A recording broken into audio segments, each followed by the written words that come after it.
Thank you for the joining PyDay Monte Carlo Simulator on Ampere-powered ARM. My name is Rishi Yadav. I'm OCI Solution Director, Data Science for the Oracle Cloud. So let's start.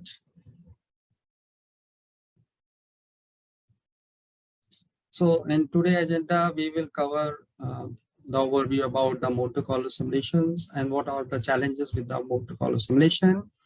Then we will propose the reference architectures in OCI, how we can quickly set up the infrastructures and run the more complex simulation on the OCI environment. Okay. Finally, we'll go through the demo and finally, what are the benefits to run the Monte Carlo simulation on OCI. I hope everyone have a account on the Oracle Cloud. If it is not, then please create it.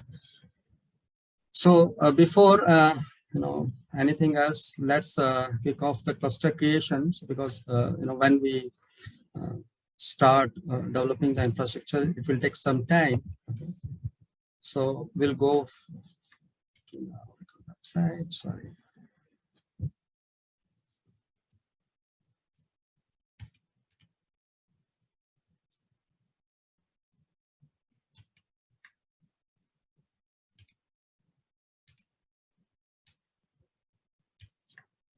So, first part, before starting the presentation, we will quickly spin up the cluster to run the Monte Carlo simulation. So as a first part, we need to go to the developer services, and from there, Kubernetes cluster. Please click on the Kubernetes cluster. Please give me the thumbs up so I will also understand, everyone is following me.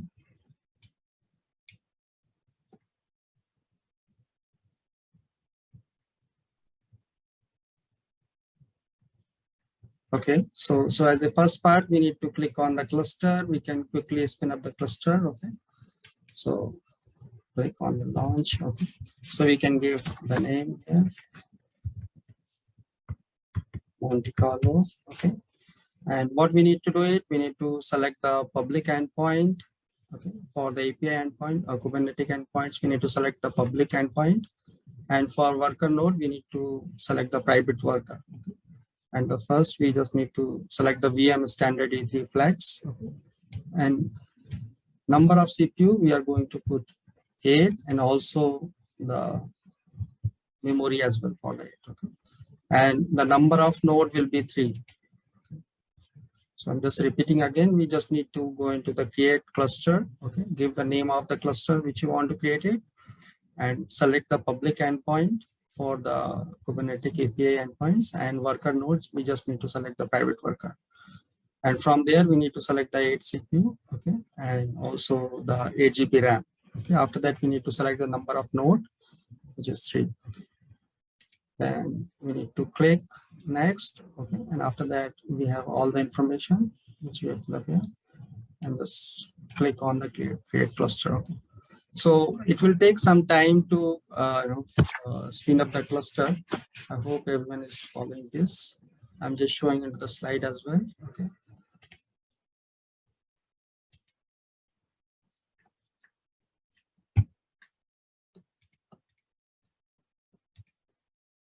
So first we need to go into our tenancy, okay, through the cloud console. And we need to go into the menu, developer services, and need to select the Kubernetes cluster. And from there, we need to click on the create cluster. Okay. After creating the cluster, we need to choose a name, public endpoint, and private worker, okay, as well as the save. Okay. And depending on the limits, we can add or more nodes into our pool. Okay. And this particular process will take around close to 5 to 10 minutes. Okay. So we can now start into the more on the concept side, okay, to understand what is a Monte Carlo simulation, okay, how it is useful. Okay. So as we know that from the Monte Carlo simulation is also known as a multiple probability simulation, right? It's a mathematical technique which will help us to estimate the possible outcome of an uncertain events. Okay. And basically it's based on the randomness. Okay. So randomness means we will randomly select the events and then try to see that multiple scenarios like a what if and test it out the different outcome. So when we're starting this, okay, as I mentioned, so for any Monte Carlo simulations, we require the input variables. So in input variables, I will show in more detail. If we are going to simulate the F1 race, we need a different criteria like number of bits, number of time we need to take a stoppage, and change of the tire and so on to win the race. Okay, how much time it will take to complete.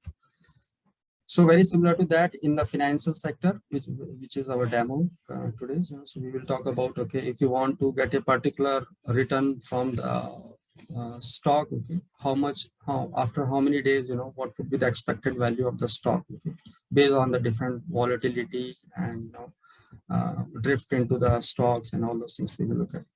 And using the Monte Carlo simulations, but we just simulate the different scenarios and try to test it out. Okay, and basically we are trying to fit into the normal distribution. Okay, so this video will give the quick overview of how this Monte Carlo simulation will work.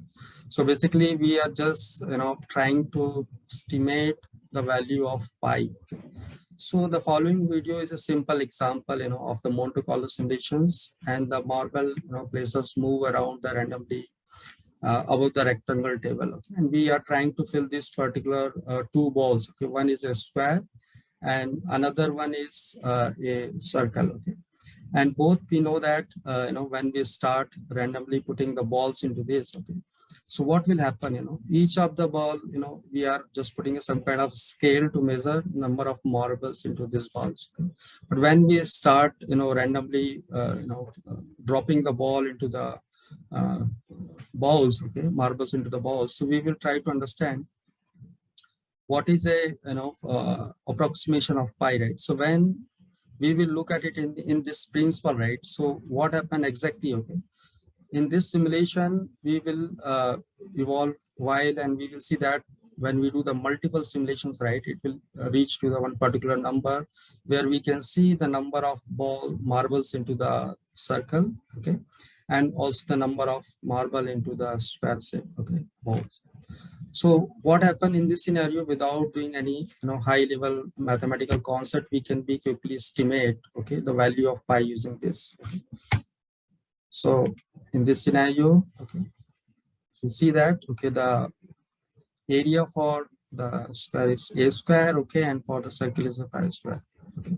When we trying to divide this, okay, we will be get a pi value from here. So this is very simple.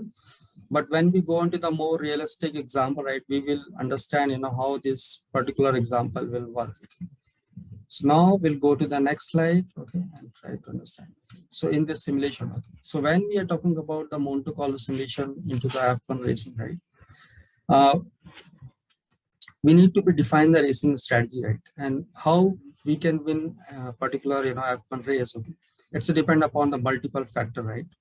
So basically, as I mentioned, do we need to fuel? What is the fuel level? Okay, time to pit. Okay, what is the traffic is there, and tire wears. Okay, and what is the overtaking possibilities and weather and so on. So this is a different conditions we will apply into our Monte Carlo simulation and try to estimate that what is the expected time to win the race based on this. Either we need to take a 2 stoppage or 3 stoppage, how many times we need to take overtaking, all those things. So multiple scenario we will test it on this simulation.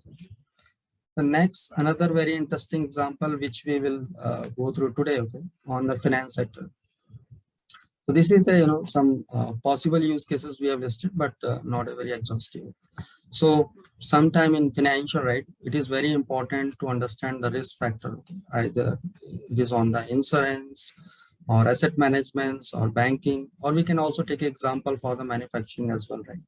So how we understand the risk in this particular scenario, right? So we need to do the portfolio valuation or our liquidity positions and sensitivity analysis, okay, and cash flow and option pricing and equity pricing. So in this particular scenario, right? So for example, if we have particular S&P, stock, okay, and index, and we want to understand after 12 months or maybe 365 days, what would be the particular expected value for the stock, right? In different scenario.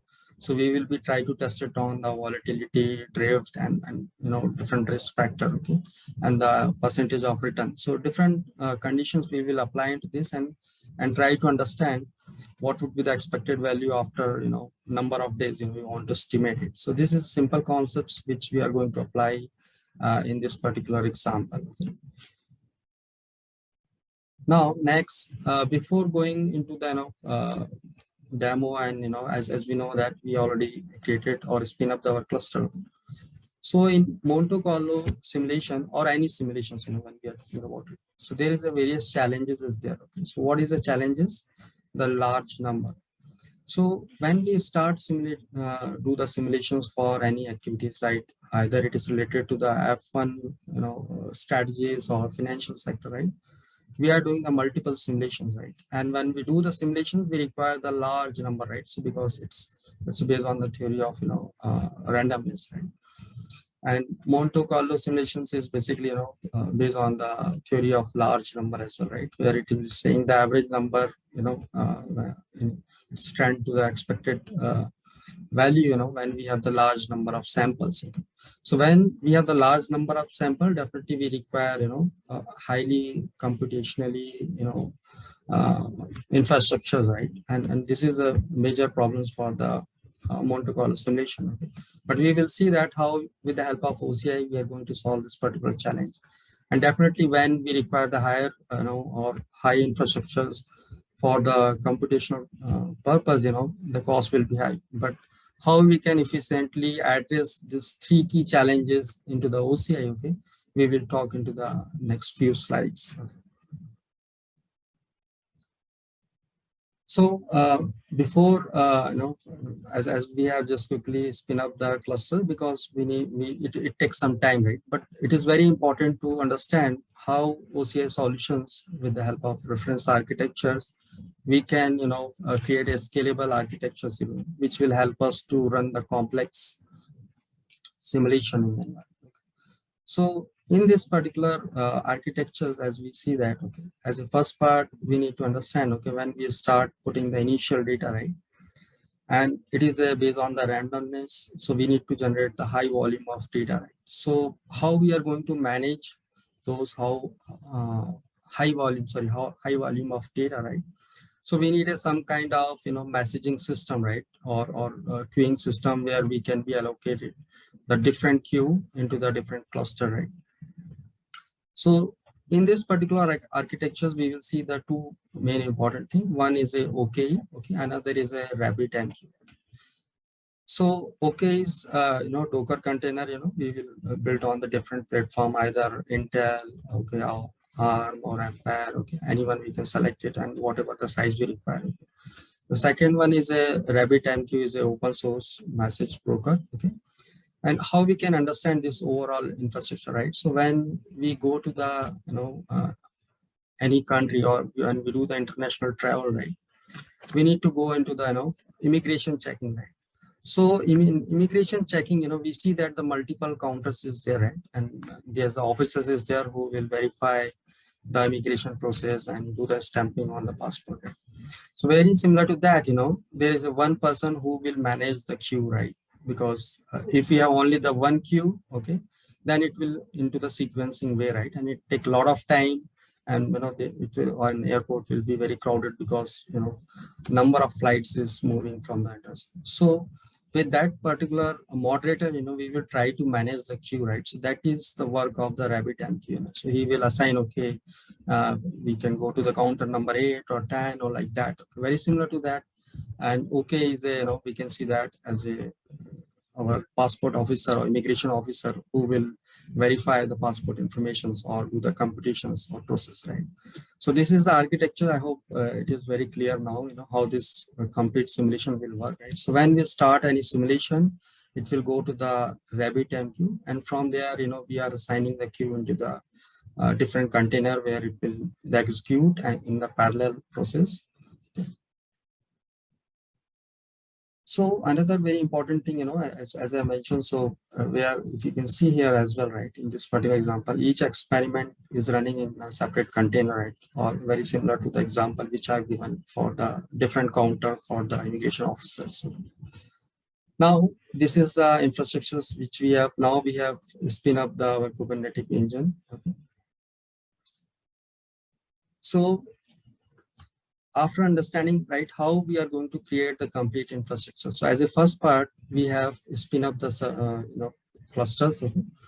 Now we need to go into the more detail to understand some of the configurations, right? So this particular activity we already did it. Now we will quickly check, okay, is our cluster is ready or not. So we can again go back to the, and we see that, okay, now our cluster is ready to use. Okay. So what is the first step we need to do it? Okay, after spin up the cluster, okay, we need to go to start the cloud cell. Okay, so how we can start the cloud cell? We just need to click on the access cluster. We need to select cloud cell access, okay, and launch the cloud cell. Okay. So when we launch, okay, you can see that. Take some time. So we see that, okay, we need to access our Kubernetes configurations or update it. So we can be quickly copy from here, okay, and after copying, we can be put it here.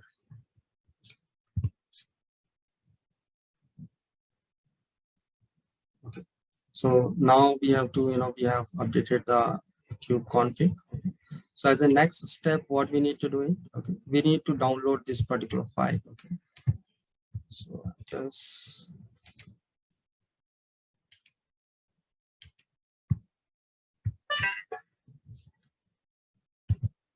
please use this link to download. So we can just quickly go there, okay, and wcat. So now we have downloaded our file. Okay. Now we can quickly verify.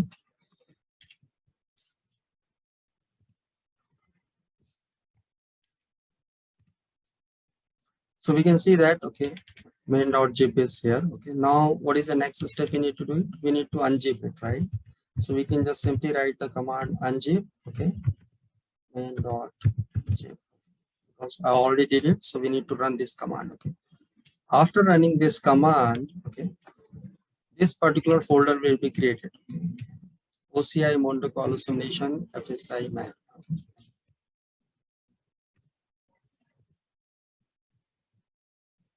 So we can see here, okay, after doing this, we need to do the unzip, okay.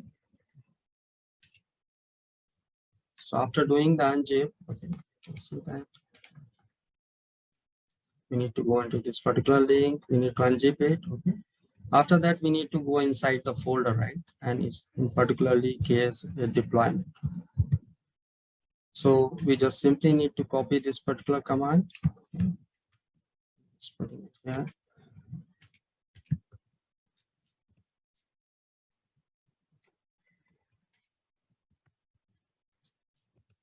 So now we are inside case deployment. So we can see that there's a multiple file. We will be able to see that, right? YML file. Okay. Now what we need to do it? Okay, we need to do the configuration, sort of configurations required to run this, okay, or create the infrastructure into the OCI.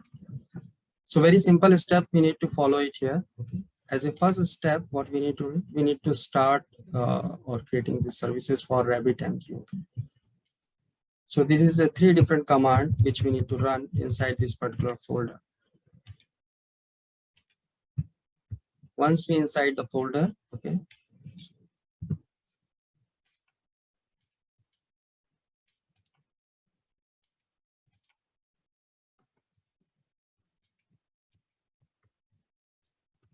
we need to run these 3 different commands. Okay. So the first command is for the RabbitMQ controller. Okay.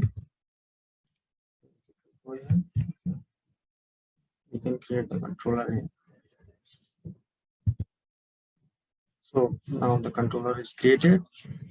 The next step we need to go and select it for services. Okay. So we need to create the services into the Kubernetes, right? For every time these services. So once we have created the services, okay, the next step is the load balancer. Okay.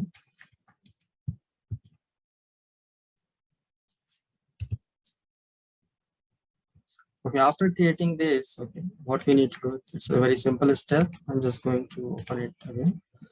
We need to access the cloud cell and access the cluster. And after that, we need to download this particular main zip file, unzip it, and go into this particular folder and run these 3 different scripts, okay, to create the services. Okay. Once we have done with this, okay, what we need to do as a second point, we need to change some configuration, okay, into the cluster. Okay. So how we will do it? Okay. So in this scenario, I have selected the Intel client. Okay, we can do it for the ARM as well.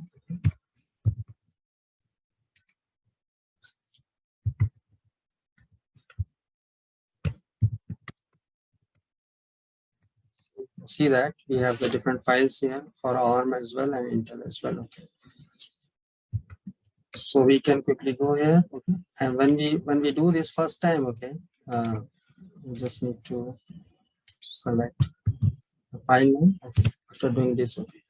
So what we need to do in this scenario, okay, in this particular script, we have enabled the it's by default the reporting is enabled. Okay, we need to do it or we need to disable this, okay, because we are not covering the Splunk services in this particular demo. Okay. So what we need to do, if we see that okay value is equal to 0, we need to enter 1 and disable it. This is basically enabling or disabling the report. So very simple. We need to go into this particular Intel client control. Okay. And then we need to select this value is equal to 1. Okay. Once we are done, we need to exit it from here. Okay. Then we need to go into the another file. So the next file which we need to go in is on the splitter. Okay.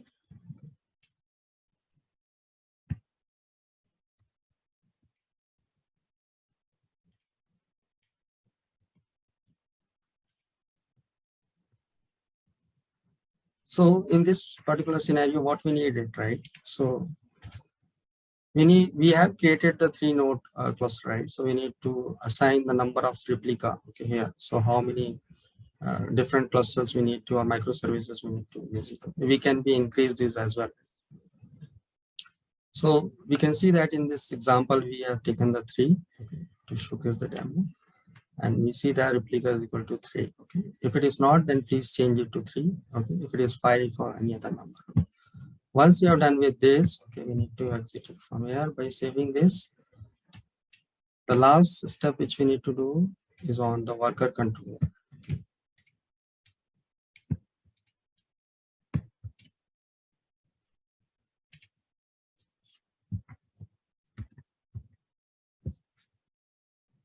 So it's the same file.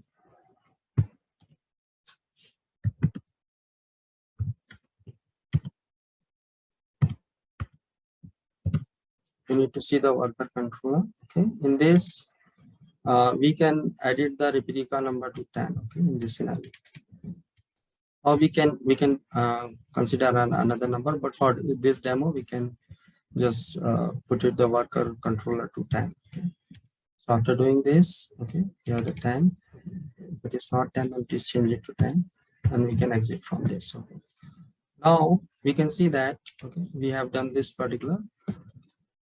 Now these services we need to create into our Kubernetes cluster. So very simple command, which these 3 different commands we need to, and it will create. Okay, so I'm just bringing these 3 different commands.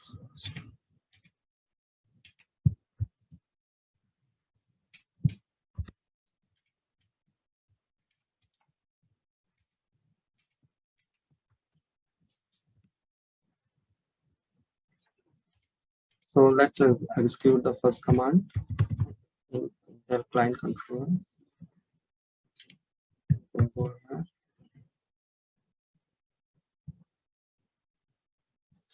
To create. Okay. Now for the splitter,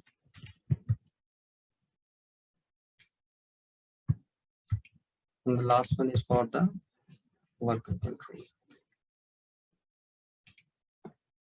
Okay, now we have set up the complete infrastructure where we have created the RabbitMQ as well as our Intel server as well. So once we have done with this, okay, this is a simple steps which we need to follow it. Now we will see that what is our services, right? To check the progress, we can just write the simple command kubectl get service, okay, and we see that okay, in our load balancer, okay, we will see this IP. So using this IP, we will access the RabbitMQ. Okay.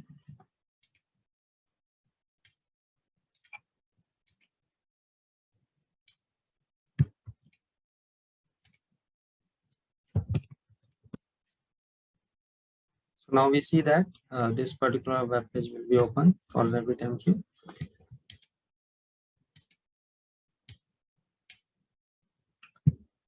So another also important thing, we need to check that okay, all the services is up and running or not. Okay.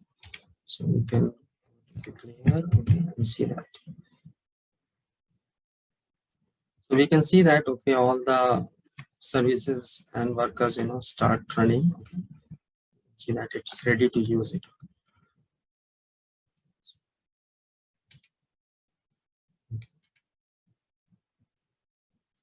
So now okay, when we see that okay, this particular URL which we are able to access for the RabbitMQ, right? And this is a public IP which we use and this particular port, right? And we can use the user ID as a guest, okay, and password is also guest for this. So we can be enter here.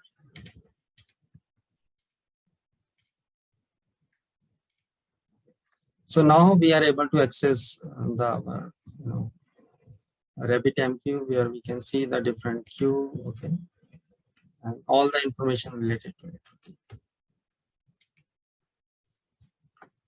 So what is the number of queues is there? How many messaging is there? So we have still not started any simulation, okay, but this complete architectures, which we initially gone through. This complete we have set up it. Okay, we have set up the RabbitMQ. We have the Kubernetes on the Kubernetes clusters containers. Okay. So after doing this, what we need to do is when we see that all the services is running right. So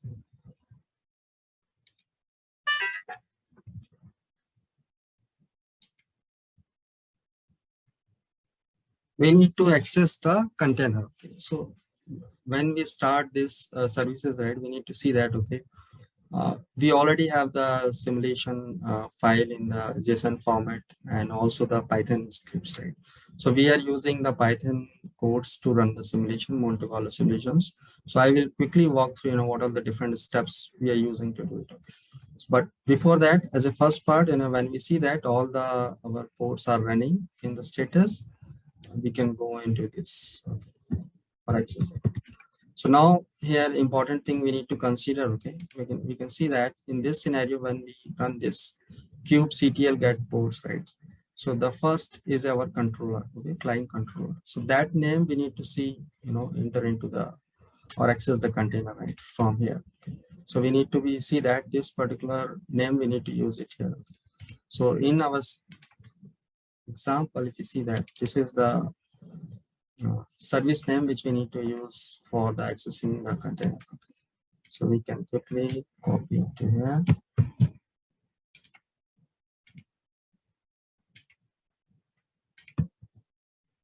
Okay, this is our service name.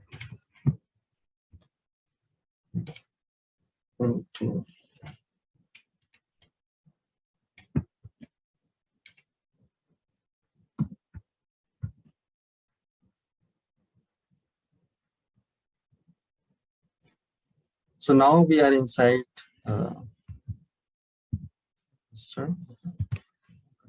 so we can see that there is a 3 different file.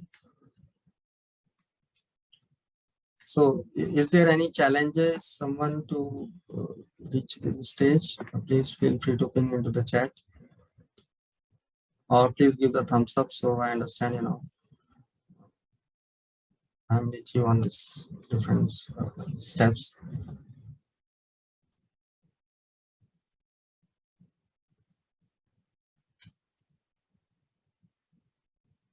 Okay, I'm just quickly repeating all the steps again, okay, for the creating the infrastructure. Okay. So as a first part, we need to go into the cloudoracle.com. Okay, go into the menu, developer services and Kubernetes. Okay, so this is the first step which we need to do it here. We can go into the menu, okay, developer services and Kubernetes. Okay. So once we click here, okay, then we need to click on the create cluster and you know, select the quick create. Okay, so this is a very fast way to create the cluster into the OC environment. And then we need to choose the name for public endpoint and private worker. Okay, and the same. And we can also select which particular type of VM we are need to, you know, spin up for this particular cluster. So in this scenario, we have just taken the 8 core and 8 GB RAM, but as per our capacity, we can define it here, or we can select the different type of VM. Once we have done with this, okay, this is simple steps. We need to go into this particular GitHub link, okay, and download the zip file. Okay, after downloading, okay, so before that, we need to definitely access the cluster. And after downloading the file, we need to unzip the file, okay, and then go into the particular directory and create these 3 different services for the RabbitMQ. Okay, so first is the controller services, okay, and the load balancer. So once we have done with this, okay, then we are able to you know, access this particular cluster. But before that, we need to be assign the, you know, different replica into this configuration file. So in this demo, we are using the Intel client, so we need to go into the Intel client control YML file and change the environment variable to 1, because we are not covering the Splunk in this particular demo, right? And once we are done with this, then we need to go into the Intel splitter controller, okay, and assign the number of replica to 3, okay, and for worker controller, we need to assign the time, okay, and we need to start these services, okay, using a kubectl create Intel, you know, control for the client, splitter, and worker. Once we have done with this, okay, we will just simply run this command kubectl get services. We will be able to see that the load balancer and private cluster IP and external IP. So using the external IP and this particular port, we are able to access the RabbitMQ. And the password for the RabbitMQ user ID and password is guest. Okay. So once we have reached there, we also need to make sure, okay, before start the simulation, right, all the services is up and running, right? So this is very important. So we just need to write the kubectl get ports command, okay, and we can see that what all the different services is running, okay, or is there any error or not, right? So after that only we will go into this particular stage, right? So where we will just trying to access the container, okay, where we have the files. Okay. So we simply run this particular command, okay, kubectl and execute, and this particular service name we need to be take it from here. So in this scenario, as I mentioned, I'm taking it from here. So you see that only these changes we need to do it. For everyone it will be different, okay. So after running this command,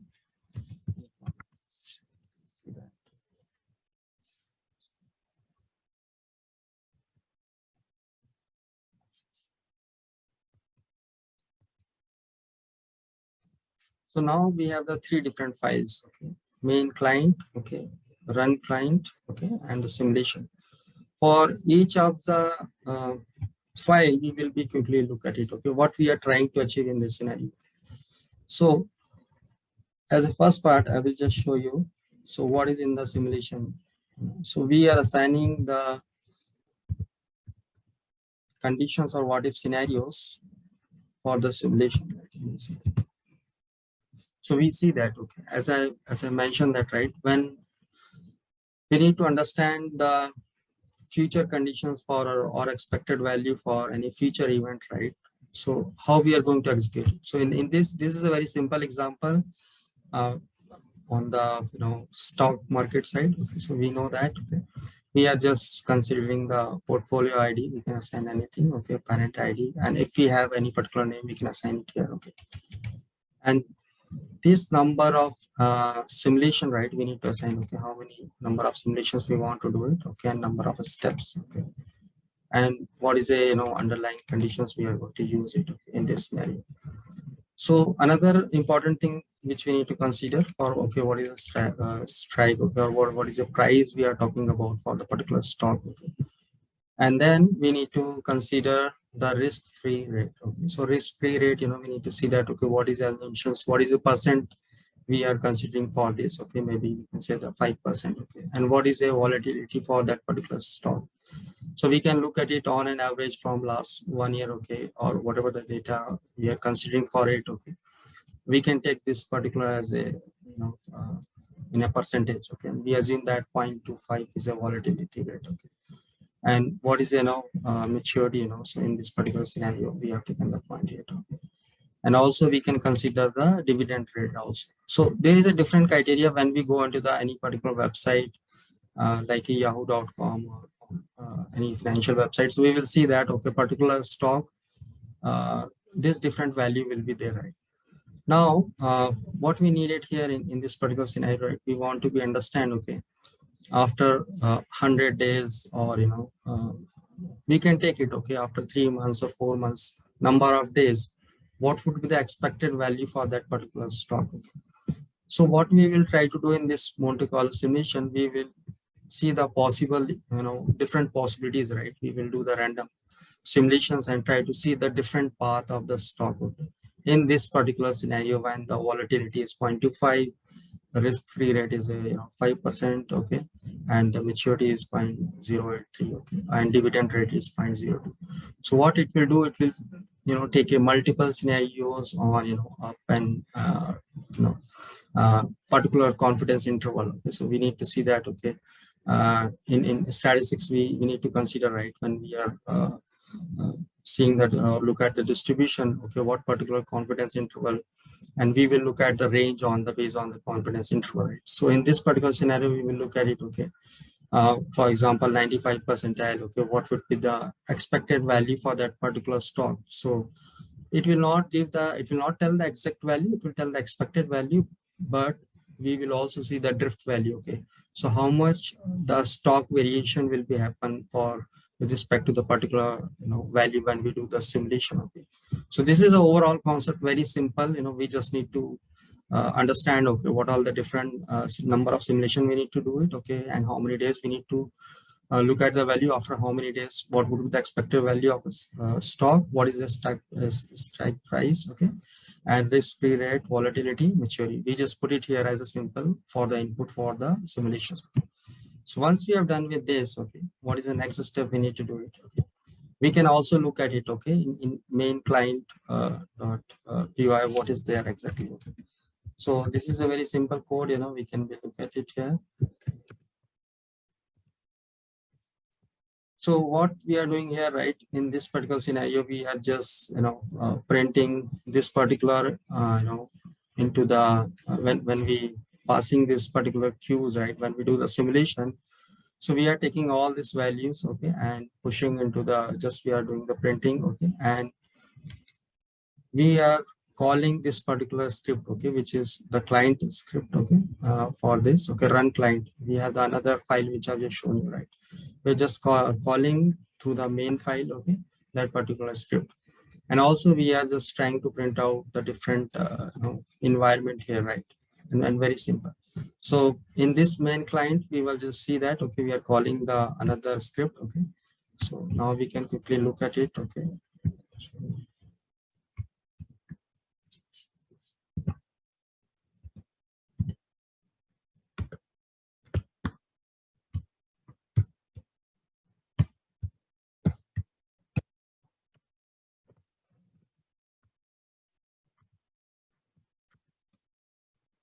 Okay, now we'll go into the another file, which is you can see that run client.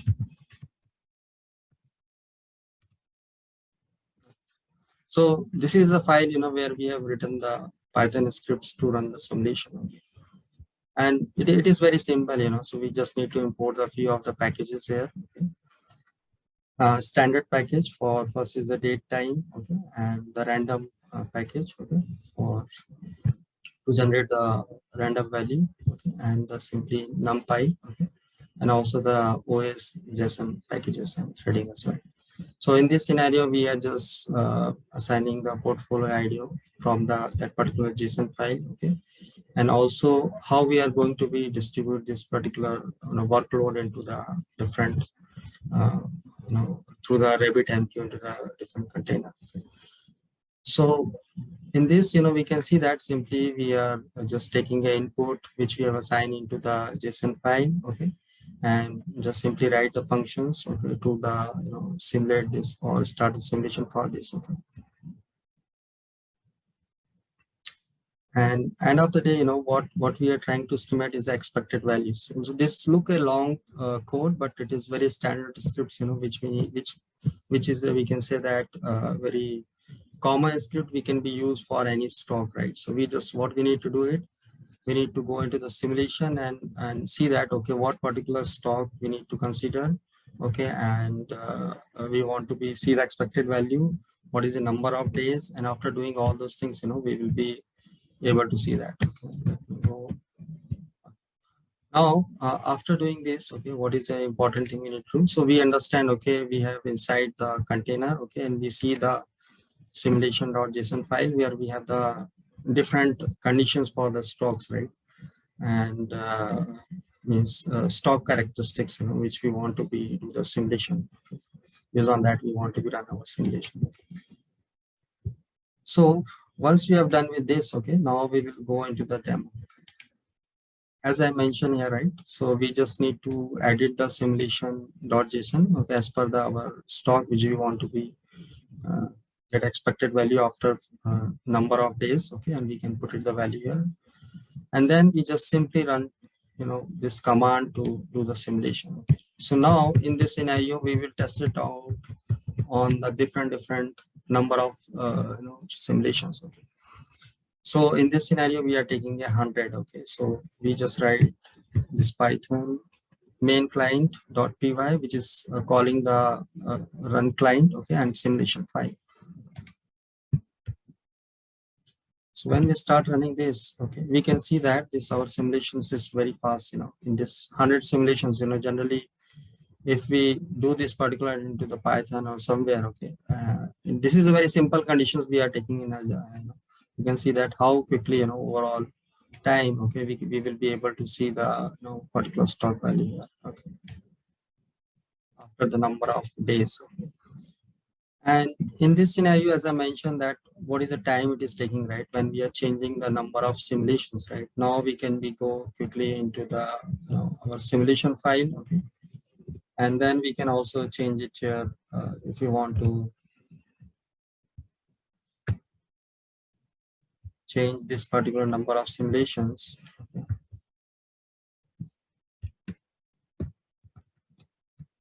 So in this scenario, we can change it to another number. We can take it 1000 as well. Okay. Let's need to write WQ. Okay. Now again, we will go and run the simulation. So as we know that, right, simulation is based on the law of large number, right? If we have the higher number of simulations, right, or higher number of experiment, then our results will be more accurate. So that's why in simulation it is very important to run multiple time, and based on the randomness we will quickly check it what is the expected value. So in this scenario also, we can take that, it will not take much time. Okay.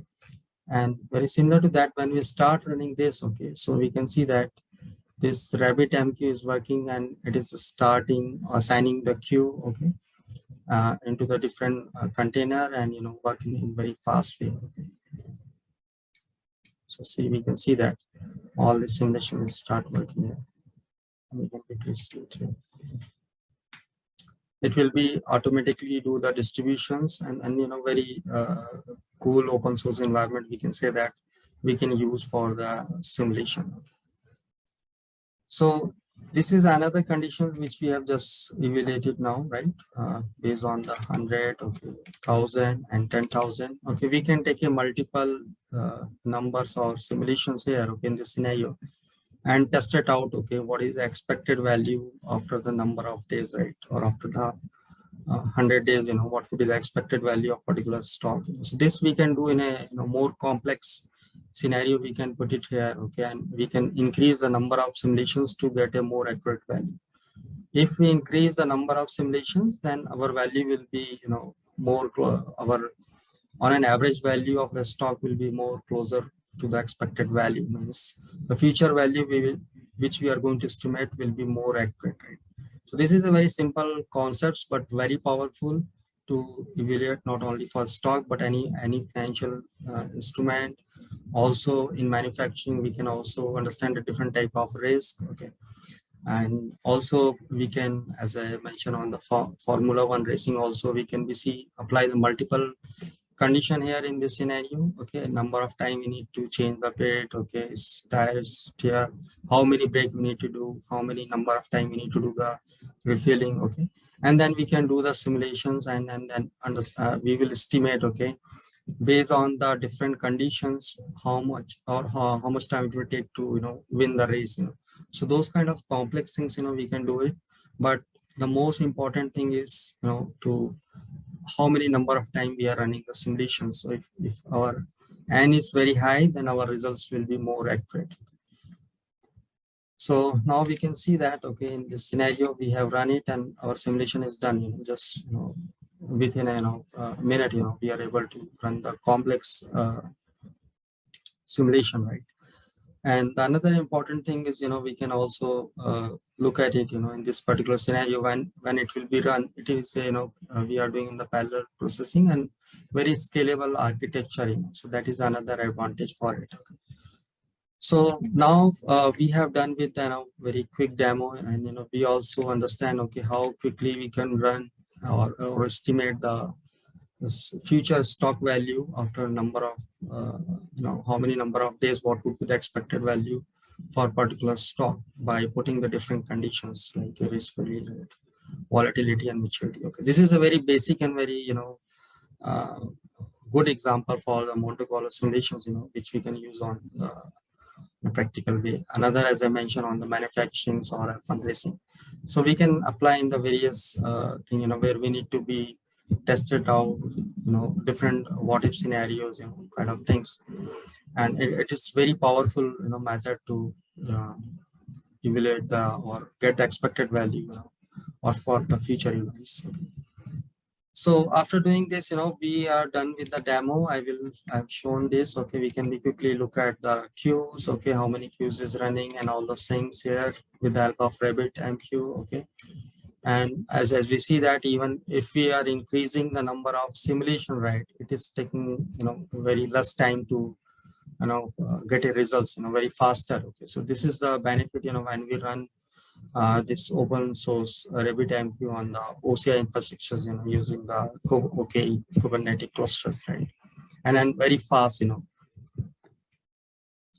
So the next, we can also, as I mentioned, in this particular scenario, we can run if you want to do the multiple experiment, we just need to change the number of simulations and test it out.